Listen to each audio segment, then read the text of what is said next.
And as much as there's more stuff, like, and technically, like, more competition, and more, and obviously you move to a bigger city, there's gonna be more bands, like, more competition, but there's still more opportunities, you know? You can't, big fish in a little pond is great, but you gotta go to the bigger city to see what you can do. Speaking of the bigger cities, you tour? Yes. Yes. I'm Adam Export, I play bass.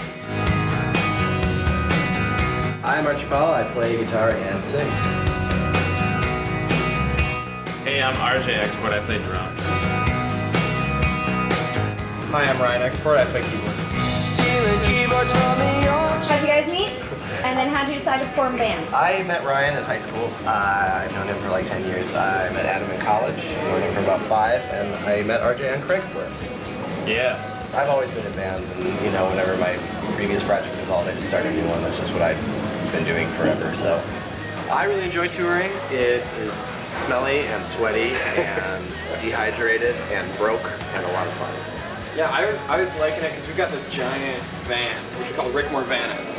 And it's like going out to sea. I like to it's like more like driving a boat than a car. I like to return with like a big chest full of spices from the Orient or something like that. Like it's you know, it's an adventure. You gotta bring back the local fare of what you know, we're really good at trying to smuggle things back in our band, you know, whether it's a case of regional beer or, you know, and while you're out there, you gotta sample the local delicacies. And we've decided Chicago's great at hot dogs. New York wins pizza. I'm a big fan of touring. I honestly might rather live in a van than in my apartment, which is probably true. That's because you're small. Yeah, that's because you fit underneath the bed. I pretty much have a bed and it's on the floor. The experience of recording an album is different for a lot of people. The way I know when it's time to make another one is if there's like 10 to 12 songs that are all good and we haven't done it in a while.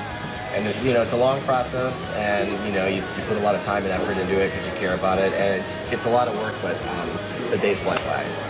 Keep producing content, and you kind of find what works. And sometimes things come completely together in the studio, and you didn't think that song was going to make the cut, and then all of a sudden that's your lead single, and you know, you just want to write and perform and keep going with as much of the creative process as you can.